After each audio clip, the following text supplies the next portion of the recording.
Dibandingkan ikan lohan, Mas Koki ini sedikit kompleks ya, lebih complicated, banyak hal yang harus kita siapkan gitu sebelum teman-teman membeli ikannya. Kalau ikan lohan, mungkin taruh ikannya saja dengan air ataupun dengan tanpa pompa, dengan pompa aerator saja, dengan pompa angin aja udah cukup. Jadi teman-teman nih, sedikit banyak nih langsung mengulas nih, kenapa ikannya saya beli sebentar sudah mati. Nah, mungkin tadi sistem filtrasinya tidak maksimal. Untuk stok sendiri Mas Koki, karena perputaran panennya itu lebih cepat, itu dalam masa 2 bulan dengan kita breeding, dibandingkan dengan ikan lohan, itu 4 bulan baru bisa panen, itu paling cepat. Jadi untuk Mas Koki kita lebih banyak, karena perputarannya atau siklus panennya lebih cepat. Jadi paradigma atau pemikiran teman-teman ikan Mas Koki itu gampang mati, itu bisa terbantahkan. Kalau kita merawatnya baik, fasilitas kita bagus, sudah benar, insya Allah ikan ini akan bertumbuh dengan baik dan lifetime-nya pun, masa hidupnya pun akan lebih lama.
Halo, Assalamualaikum warahmatullahi wabarakatuh. Semua sahabat Lentera 3 dimanapun kalian berada. Jumpa lagi dengan saya, Om Ozi dari The Queen Aquatic. Semoga tidak bosan nih dengan saya. Yang belum subscribe dulu nih. Para pecinta ikan hias terutamanya.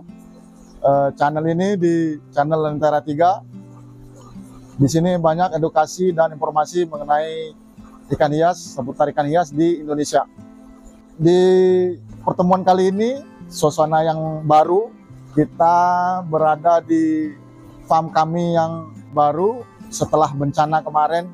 Jadi di sini kami bilangnya farm yang atas ya, karena posisinya dekat tebing di gerbang komplek kami, komplek perumahan Villa Nusa Indah 5, bersebelahan dengan pintu gerbangnya. Jadi biasanya kami sering sebut di farm atas. Baik teman-teman yang sudah berkunjung dan melihat kondisi farm kami, di mana di sini ada farm Mas Koki, groomingnya, breedingnya, sama pembesaran, dan juga ada ikan lohan. Jadi memang sebelumnya Mas Koki itu di farm bawah tadi, di mana setelah bencana semua fasilitasnya rusak total ya, dan ikannya pun habis, hanyut. Jadi kami pindahkan dan lakukan pengembangan di tempat baru ini. Jadi di sini ada kolam pembesaran, ada bak fiber grooming juga berdasarkan grade dan kualitasnya, sehingga banyak pilihan dari yang menengah ke bawah, grade pasarnya sampai yang high quality, bahkan sampai show quality-nya. Begitu juga ikan lohannya juga. Di sini banyak medium ke bawahnya, dari grade-grade yang medium ke bawah. Di sini kita coba ulas bagaimana perbandingan ikan lohan dan ikan Mas Koki. Jadi kami coba bandingkan pemeliharaan ikan lohan maupun pemeliharaan ikan Mas Koki. Baik, sedikit mengulas mengenai ikan lohan dan ikan Mas Koki ini. Untuk ikan lohan kita tahu sendiri, ikan ini adalah ikan famili siklid ya, dengan mempunyai karakter yang sangat kuat fisiknya maupun ketahanannya, dan terutama teritorial ya. Jadi siklid ini sifatnya teritorial karena dia termasuk ke dalam ikan-ikan predator ya. Kebalikannya dengan ikan goldfish, dengan familinya Cyprinidae ini ataupun catfish ya kita sebutnya, kayak ikan mas, ikan hiasnya mas koki ataupun koi gitu ya. Ini ikan-ikan yang berkoloni dan membutuhkan asupan oksigen yang sangat banyak di airnya. Untuk ikan loha sendiri di The Queen Aquatic ini secara umum ada jenis kamfa, jenis cencu, ada beberapa jenis yang spesial seperti silk ya, cuma nggak banyak. Tapi pada umumnya ada kamfanya, mau kamfa lokal, mau kamfa import, kita ada. Cencu juga, cencu yang berkualitas kelas kontes ataupun medium ataupun pajangan ya, kita juga menyediakan. Begitu juga di Mas Koki, kami juga menyediakan beberapa jenis yang umum seperti oranda longtail, oranda shorttail, rancu, dan kami mungkin lebih spesifik banyak stoknya ke rancu ya. Rancu juga sudah alhamdulillah kualitas cetakan kami udah kami anggap lumayan gitu. Jadi untuk nanti jenisnya dan detailnya kita shoot, kita ulas satu persatu di akhir video ya.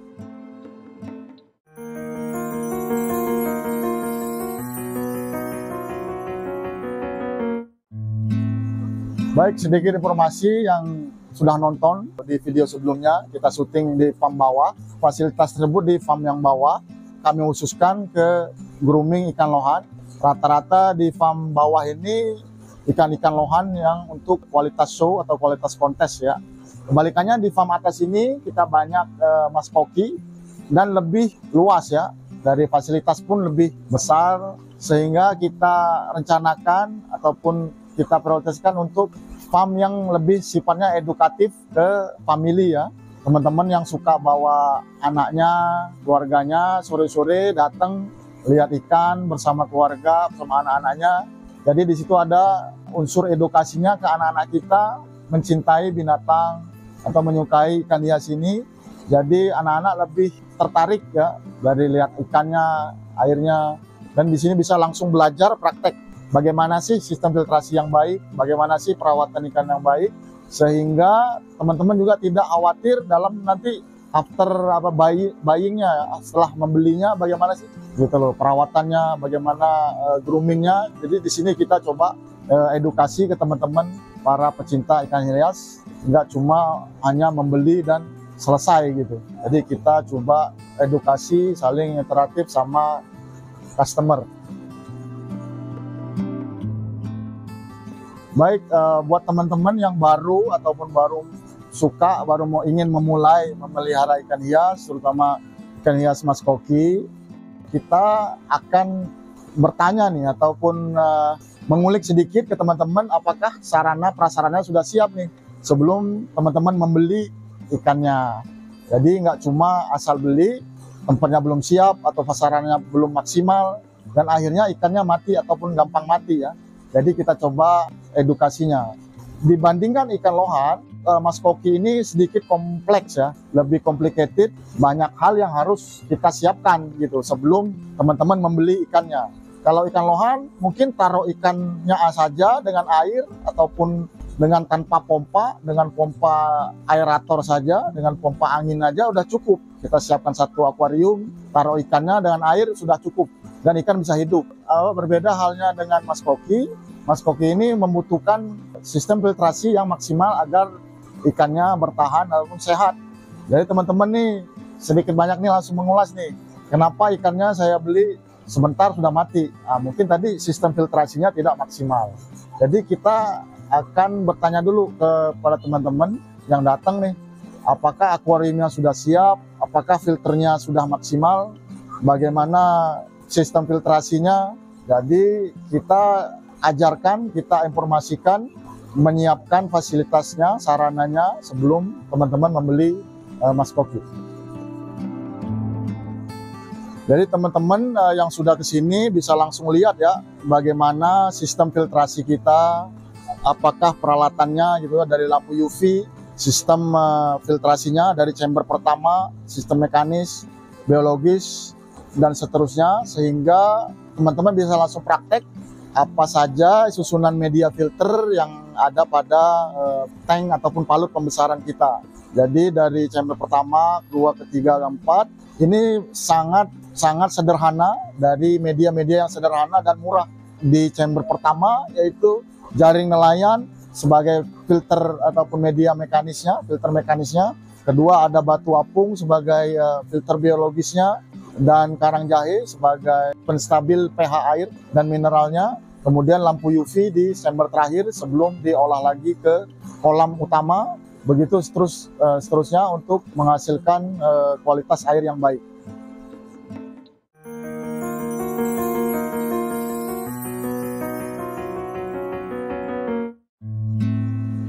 Baik, tadi setelah kita bahas satu-satu mengenai sarana media filter, setelah siap, baru kita informasikan juga bagaimana sih pemberian pakan yang baik kepada maskokinya.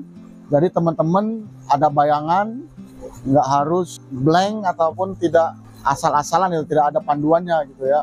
Jadi kita coba berikan informasi bagaimana memberikan pakan yang baik, kualitas pakan yang baik, ataupun merek pelet yang kita sarankan. Jadi teman-teman ada pandangan, ada bayangan nanti setelah merawat ikan-ikannya. Dibandingkan untuk pemberian pakan ikan lohan, memang pemberian pakan maskoki ini lebih intens, lebih sering ya. Dan buat teman-teman yang sibuk misalkan, jangan khawatir. Saat ini kan sudah ada food timer. Jadi tidak membatasi teman-teman untuk meng-grooming ataupun merawat ikan maskoki. Ikan lohan memang ada, misalkan ada burgernya, ada peletnya. Kalau ikan maskoki ya kalau full pelet ya bisa. Dengan kita menggunakan sistem food timer, kita atur misalkan 6 kali sehari, mesinnya oke, udah aman. Jadi kita bisa tinggalkan beraktivitas, sembari kita memantau kondisi air, kondisi ikan-ikannya. Nah, tadi dari situ perawatan air mengenai maskoki setelah sarana maksimal, fasilitasnya maksimal, untuk perawatan air pun akan lebih mudah. Misalkan berapa sering kita water change atau pergantian air. Ikan lohan mungkin kita 3 hari sekali di tank yang tanpa pompa atau power head, misalkan menggunakan cuma aerator, itu mungkin 3 hari sekali harus dilakukan sifon. Misalkan 25% dari volume tanknya, dan dapat air masuk sebanyak 25%. Di ikan maskoki mungkin cukup 1 kali seminggu kita kondisikan atau kita cek kondisi airnya, apakah perlu disifon sedikit dan penambahan air baru. Jadi dari segi perawatan, persiapan, fasilitasnya, media filternya udah kita informasikan juga. Sekaligus kita ulas juga teman-teman yang datang itu bagaimana sih kondisi ikan yang sehat, bagaimana sih kondisi ikan yang sakit, ataupun apa aja sih yang sering terjadi pada ikan maskoki, apa saja sih penyakitnya yang sering terkena. Jadi kita juga memberikan informasi penanganan, cara penanganan ikan-ikan sakit, jenis-jenis sakitnya, ya dari jenis-jenis penyakitnya, cara penanganannya, obat-obatannya pun kita coba informasinya teman-teman, seperti aquarantin, heater diperlukan, ataupun pembilasan menggunakan PK ya yang ekstrimnya. Jadi di situ kita jelaskan ataupun informasikan ke teman-teman persiapan perawatan obat, cara menanganinya. Harapannya teman-teman apabila menemui kendala saat merawat ikan-ikan tersebut dapat menanganinya sendiri, sehingga perjalanan perawatannya itu akan lebih mudah, jadi lebih enjoy dalam menikmati hobinya. Adapun di ikan lohan mungkin kita sering live juga, jadi banyak informasi yang kita sampaikan langsung. Berbeda dengan ikan maskoki, teman-teman langsung datang, lebih gampang, lebih mudah melihatnya, prakteknya langsung, begitu ya. Untuk stok sendiri maskoki, karena perputaran panennya itu lebih cepat, itu dalam masa 2 bulan dengan kita breeding, dibandingkan dengan ikan lohan itu 4 bulan baru bisa panen, itu paling cepat. Ada yang sampai 6 bulan kita baru mengetahui kualitas ataupun sortiran yang dapat kita jual. Jadi untuk maskoki kita lebih banyak karena perputarannya atau siklus panennya lebih cepat. 2 bulan kita bisa sortir dan bisa kita rilis ke pasaran. Jadi mungkin lebih banyak stoknya memang maskoki dari grade yang pasar, menengah ke atas, sampai yang kualitas show-nya mungkin agak banyak dibandingkan dengan ikan lohan. Baik, mungkin rencana ke depan kami di fasilitas yang baru ini, kita sebutnya farm atas ya, farm ini lebih ke farm yang memfasilitasi edukasi dan tur keluarga ya, buat teman-teman penghobi misalkan satu keluarga sukanya dunia air, dunia akuarium, jadi bisa membawa anak-anaknya sembari mengedukasi anak-anaknya mencintai ikan hias. Itu di situ impian kami, jadi bisa menjembatani atau bisa meningkatkan hubungan kita di keluarga. Kata basicnya, dasarnya The Queen Aquatic atau dasar kecintaan kepada keluarga. Baik, pesan-pesannya bagi teman-teman para penghobi ikan mas koki ataupun pemula yang ingin atau baru ingin memelihara ikan mas koki, jangan ragu-ragu, jangan takut-takut untuk memelihara ikan mas koki. Jadi paradigma atau pemikiran teman-teman ikan mas koki itu gampang mati, itu bisa terbantahkan. Kalau kita merawatnya baik, fasilitas kita bagus, sudah benar, insya Allah ikan ini akan bertumbuh dengan baik dan lifetime-nya pun, masa hidupnya pun akan lebih lama. Dan kita bisa menikmati perubahannya, perkembangannya, juga sebagai daya tarik misalkan di halaman kita semua. Jadi hiburan di rumah kita sendiri, sembari menikmati hobi.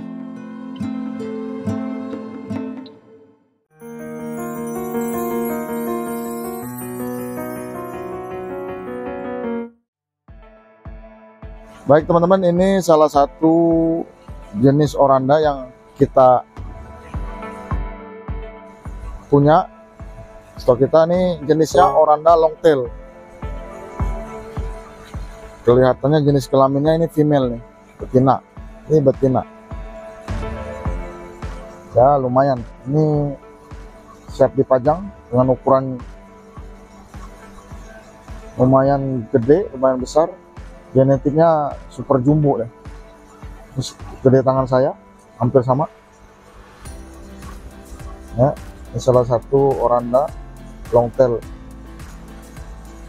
genetik yang kita punya. Mungkin ada yang bilang rostail, ya, oranda longtail lagi. Karena ada oranda yang shorttail, ada longtail, ada ekor panjang, ada ekor pendek. Oke, baik teman-teman, ini kita coba ambil sampel yang oranda shorttail ya. Oranda shorttail kita kategorikan lagi ini calico ya, karena 3 warna ya, oranda ekor pendek varian 3 warna begitu ya teman-teman. Mukanya, anatominya, ukurannya kurang lebih 10 cm, 10 cm, kualitas ya medium lah ya, sedang ya.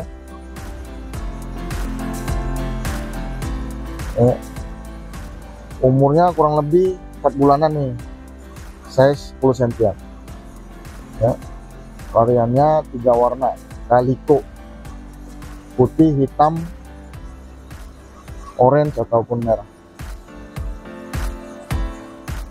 Baik teman-teman, ini kita coba tampilkan sampel contoh rancu yang berumur 2 bulanan, kurang lebih 2 bulanan. Kita baru saja panen dan kita udah rilis ya. Nah, kualitasnya lumayan oke nih. Nah, nanti dikategorikan mau apa, bahasa pasarnya high quality apa show quality ya, nanti dipilah-pilah. Jadi contohnya seperti ini. Ini jenisnya ke rancu red white ya, ada warna red dan ada warna putih. Nanti kita tampilkan yang calico, ada yang black, ada yang sakura. Baik teman-teman, ini di depan kita sudah ada 3 sampel rancu dengan 3 varian warna juga. Untuk oranda pun begitu, longtail ada 3 varian warna, red white, calico, ataupun sakura. Shorttail juga begitu, ada calico, ada red white ya. Nanti selera teman-teman lah untuk memilih dan memilahnya. Ini kita kupas satu-satu dari mulai yang paling kecil nih. Depan ini ada rancu calico nih, rancu 3 warna, ada hitam, ada putih, ada merah nih, malah 4 warna dia. dari anatomi, struktur badan, kebalan mukanya, lucu-lucu. Jadi teman-teman banyak pilihan ataupun option untuk memilih petnya ya, ikan hias yang akan diadopsi. Ini sakura nih, rancu sakura, kurvanya rapi, mulus, size-nya sudah lumayan besar. Ini sudah masuk ke 17 cm ya, sudah dengan saya. Ini rancu sakura, asik, ada bling-bling ya. Nah, ini ada black, rancu black nih, tebal sekali. Kalau saya lebih suka memang dominan black, kalau saya pribadi ya. Rapi dari ekor, dorsal anal, kurva, struktur badannya ini tebal, warna solid black ya, kepala asik.